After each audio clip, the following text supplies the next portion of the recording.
CoIntelPro stands for Counterintelligence Program, and it's basically an infiltration method used against radical groups and civil rights groups of the 60s and whatever.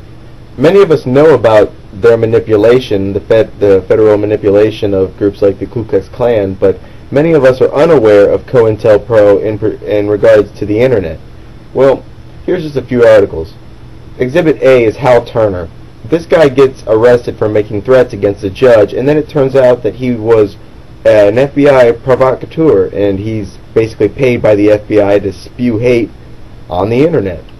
Here's an article from Wired magazine regarding a 2006 report for the Joint Special Operations University. Blogs and Military Information Strategy. And then you see where it says right there, hiring a block of bloggers to verbally attack a specific person or promote a specific message may be worth considering. Well, they're already doing it.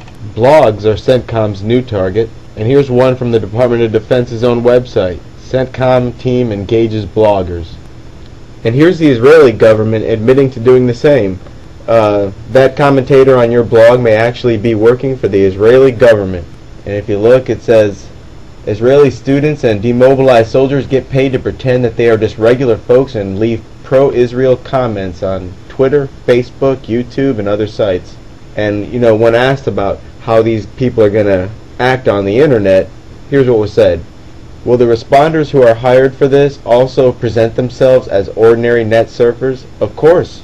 Our people will not say, hello, I am from the Policy Explanation Department of the Israeli Foreign Ministry, and I want to tell you the following, and their mission, monitoring, and fostering discussions. But this article on Infowars.com pretty much sums it up best. So while you're wasting your time arguing the finer points of the collapse of Building 7, or the quagmire in Iraq with someone who seems unable to grasp the basic principles, your foe could well be sat behind a plush U.S. government desk in a uniform.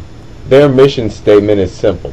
Clutter up the search engines by making fake conspiracy vids and sites. They make deliberately bad videos that are designed to scare away newcomers, make people think that, conspiracy theorists are just, making something out of nothing and overanalyzing. So when you go looking for the truth, all you find are big lies. Their second job is disinformation and misdirection. They insert lies and infiltrate into already currently existing movements like, the 9/11 nuke story, the nuclear weapons detonating at 9/11, or the aliens at 9/11 story. These were all disinfo. Their third job is to scare away newcomers, people who are, finding out the truth for the very first time when they come up and they stumble on their posts and their sites full of nothing but craziness. It just scares people away. They pose as conspiracy theorists and they curse a lot while they're conspiracy theorists, or at least posing as them. They speak intelligently when they're scoffing at conspiracy theorists, and they speak poorly and stupidly when they're posing as them. Their fourth job is infighting, and basically they just say that everybody's disinfo. Alex Jones is disinfo, David Icke's disinfo, Michael Tazarian is disinfo. They do a lot of Ron Paul bashing. Basically everybody's just, working for the bad guys, and that's what they go around doing so that they can stir up distrust among everybody. But you should know that a real truth seeker doesn't have time to go online and bash Alex Jones or Ron Paul. If you don't believe these people individually, that's fine. But no real truth seeker does that, so there's usually an agenda. They also like to pose as anarchists, communists, Marxists, and anti-Semites. And they also like to associate conspiracy theorists and conspiracy theories with anarchy and communism and Marxism and anti-Semitism. They like to incite religious and racial tension. You'll see them just go from place to place talking bad things about Jesus, or it'll be, against whitey or against blacks. They like to go around promoting atheism. Their job is to incite racial tension and to have newcomers associate conspiracy theorists with these racial tension and with the religious bigoted statements and whatever. You'll find them everywhere. Forums, YouTube. Their job is just basically to create tensions and stupid petty fights. They go around voting down good videos and voting up bad videos.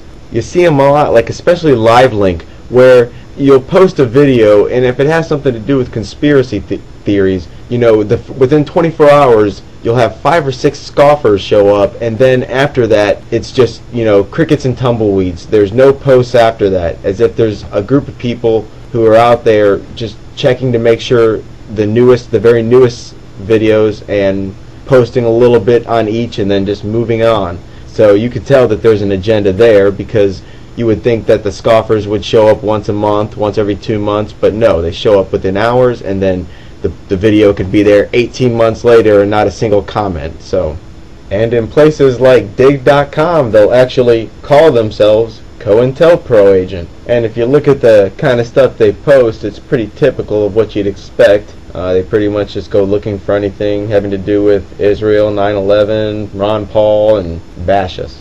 They like to keep video makers and websites busy with nonsense. And one of their favorite things is to call for violence. You know, only the feds think to do it, and only the feds get away with it, because if anybody else calls for violence on the internet, you're going to have goonballs at your door. So when you see someone who's calling for violence, usually that's one of them. Here's some tips. If somebody's making comments that are a little too ignorant, don't respond.